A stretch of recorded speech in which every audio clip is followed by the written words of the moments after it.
Bonjour, nous allons maintenant aborder un point grammatical qui va nous permettre d'éviter les répétitions.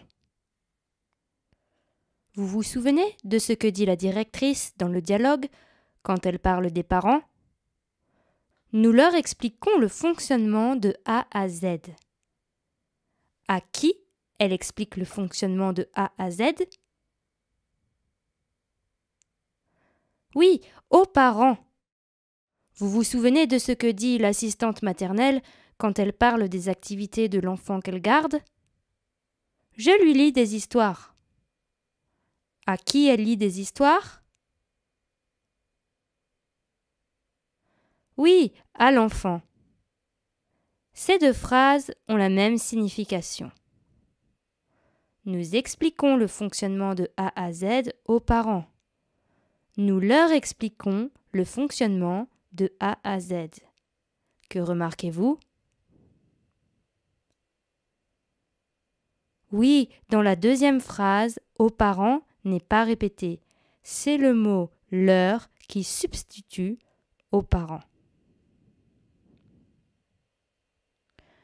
Je lis des histoires à l'enfant. Je lui lis des histoires. Ces deux phrases ont la même signification. Que remarquez-vous?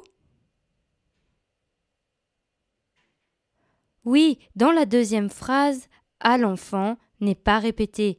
C'est le mot lui qui remplace à l'enfant. Pourquoi? Pour ne pas répéter un mot, on utilise un pronom. Lui et leur sont des pronoms. Ils sont utilisés pour remplacer des personnes. Lui remplace une personne, leur remplace une, deux, trois, plusieurs personnes. Observez cette image.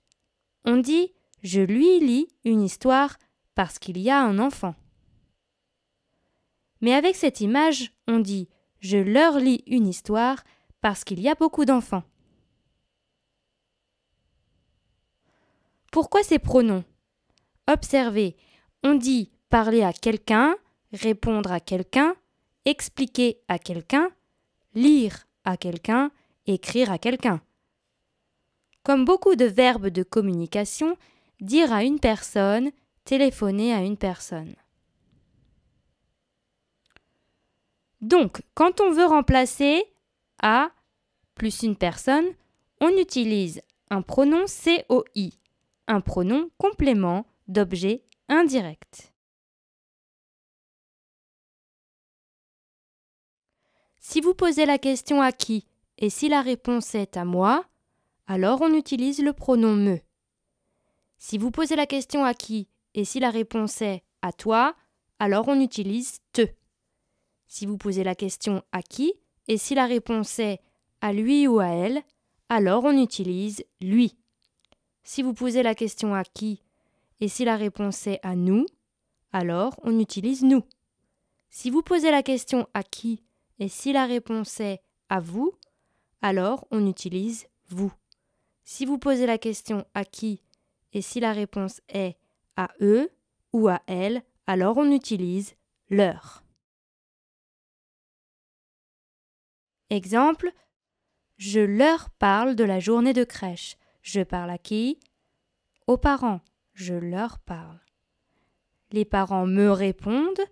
Les parents répondent à qui? À moi.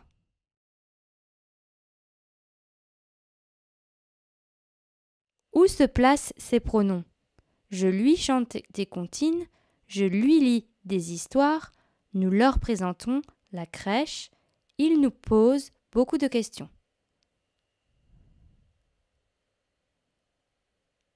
Oui, les pronoms sont placés avant le verbe. Mais quand il y a deux verbes, le pronom se place avant l'infinitif. Par exemple, l'assistante maternelle va lui chanter des chansons. Nous voulons leur lire des histoires.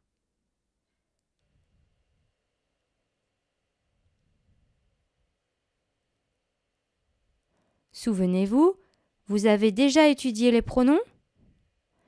Mais si, rappelez-vous, pour remplacer une personne ou un objet, on utilise un pronom COD.